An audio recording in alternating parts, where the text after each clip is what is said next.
is for me to show you. So I'm really honored to be the first to show you the new iWork applications on the tablet. So here we go. I get to sit in the chair. Let's launch Keynote. Keynote runs in landscape orientation because that's the way our slides are. Our slides are designed horizontally. And when we launch into Keynote, the first thing we do is we see our slide library. This is a library of presentations that we have created in Keynote. I can create a new presentation by just tapping a button to do so, and I have access to these gorgeous templates, just what you would expect in Keynote. I'm going to go into this first presentation, 7 Wonders of the World. We open it up, and the first thing you see is a great layout. I have a big, beautiful slide to work on, so I can create my content. I've got some menu items on the top, and I have my slide navigator, something familiar to all Keynote users, on the left-hand side. To move around the slide navigator, I just scroll with my finger. It's that easy. I want to go to a slide, I just tap on it, slide 2. Now this slide shows you it has beautiful text, great templates. Slide 3, you can see there's a table. You can create tables right in Keynote. The next slide, 4, shows a chart. You can create beautiful charts and graphs in Keynote. Now here I am on slide 5. It's an introduction slide. I think I want that further up in the presentation. How do I move a slide around in the navigator without a keyboard or mouse? It's really simple. I'm going to hold my finger down on it. It pops up out of the canvas, and I drag it wherever I want and let go, and now I've rearranged my slide. Well, that's for one. What if I want to move a bunch of slides? Watch this. I'm going to pick slide 5, drag it over, and then I'm going to tap 4, tap 3, and they create a bundle that I can drag and place anywhere I want, and they snap into place. So multi-touch gestures used to arrange all my slides. Slide 8 shows we can have incredible graphics and photos on this. Well, how do I get them in? I've got a media navigator. I can get right into all my content, like my photos and my photo albums, and just bring them right on. And when I bring the photos onto a slide, how do I move them around? Of course, I use my finger. I just tap on a photo, and I can drag it around, place it wherever I want, get those convenient guides that I'm used to help me align things. If I want to resize a photo, how do I do that? Easy. I grab one of these blue handles, and I start resizing. Now, let's say I'm resizing this photo, and I want it to be exactly the same size as the one below it. While I'm resizing, I just tap the other one, and it sees I want to match them, and I let go, and they're now matched to the same size. I want to rotate a photo. I use 2 fingers. I want to mask a photo. Watch this. I just double tap, and I can expand this image, move it around, tap done. I've just done a mask, and that's an advanced technique that people do in presentations. It's so easy in Keynote. What else is easy? Animations. Keynote has beautiful animations. The same is true on the iPad. Let's say I want to bring this chart in with a build. Well, I go into animation mode. It's a button on the top right. And I see there's no build-in assigned yet, so I'm going to tap the build-in button. And I have access to all these great animations. Let's do a scale, and it will automatically preview that scale.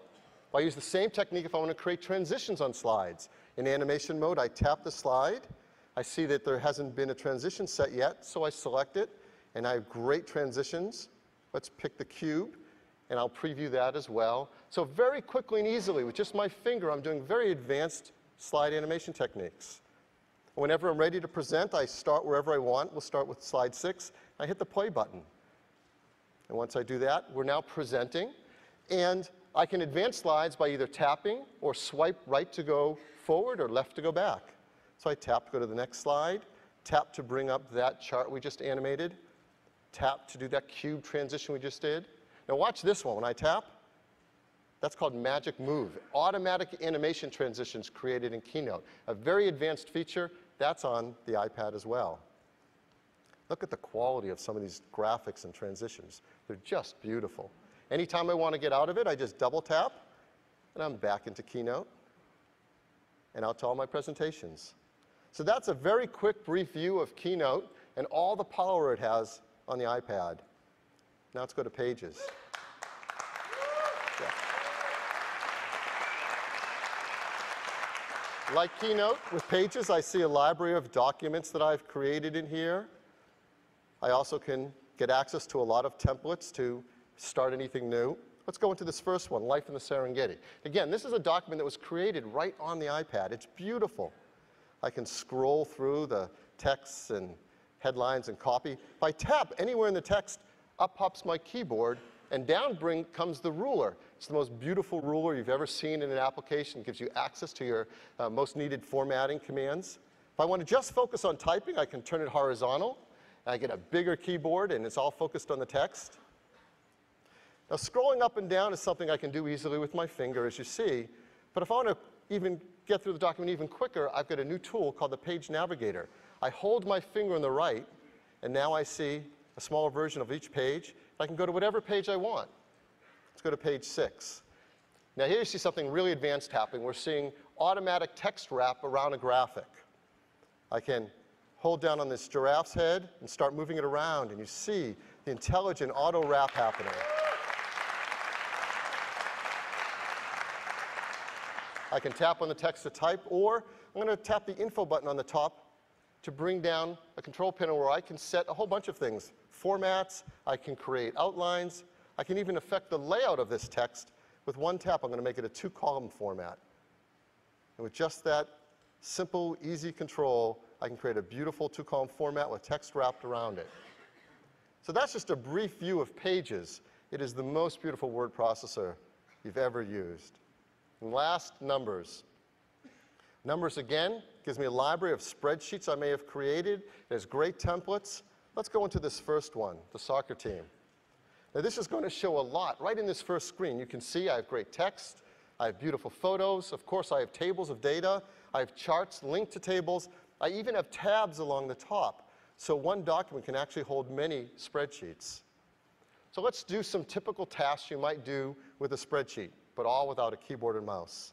I'm going to tap the center table. Let's say I want to rearrange some of the columns. How would I do that with just my finger? I'm going to tap right above the column Andrew. I'm going to grab this handle and also select the Amy column. And let's move those columns to the end of the table. So I'm going to hold my finger. They pop up. And I just drag them across, let go wherever I want them. And I've reorganized columns in a table, and the linked chart has automatically been updated as well. It's that easy. Let's go to the next tab. I have some more data in a table here and a pie chart associated with it. What about adding more rows of data and maybe doing a calculation on those columns to do a subtotal? That's really easy. I'm going to tap the table. I'm going to tap the button on the bottom left to add a row. And now I'm going to double tap the first cell in this row, and something really amazing happens. I brought up the data entry keyboard. This is one of the amazing benefits of a touch interface and soft keyboards. The default keyboard is exactly what you need for numeric data entry, to quickly get at and enter data in your cells. Or I could bring up a time and date keyboard to do formulas using times and date. Of course, I can enter text. And I've got access to all my formulas and functions. There's over 250 formulas and functions built in to Numbers. I can go into any one of them, even get help built on it right here by tapping. But what I want to do is simpler than that. I just want to do a sum on the column, and that's a button right there on the keypad, so I'll tap it, sum. And Numbers is smart enough that it recognizes where I am, the column of data, and automatically created the formula to sum that column. All I have to do is tap the green checkbox to accept it because it's right. And what if I want to move and fill that across all of them? I could copy and paste, but there's an even faster way. I just tap that cell, I tap Fill, and now I drag the yellow box across to where I want to fill across, and it's done that. It's filled across and automatically created my subtotals. You see a pie chart here. I have easy ability to affect that pie chart. I can tap the info button, change it to a different style graph, or change the way it looks. Make it black and white, or give it really vibrant colors. Now, what if I think Chris has done a great job, and I want to highlight his wedge of that pie? I'm going to drag it out of the pie chart. I just hold my finger on it and drag to position it wherever I want. Again, things that are hard to do on a spreadsheet with a keyboard and mouse are really easy to do with this touch interface. Numbers are so powerful. You can create spreadsheets like this one that has formulas, checkboxes, ratings. I can even take a table just like this one, and in one simple tap command, create a form. Now, all the data in that spreadsheet is represented as a form on the tablet that I can enter. I just hit the arrows to move between the different records. I can decide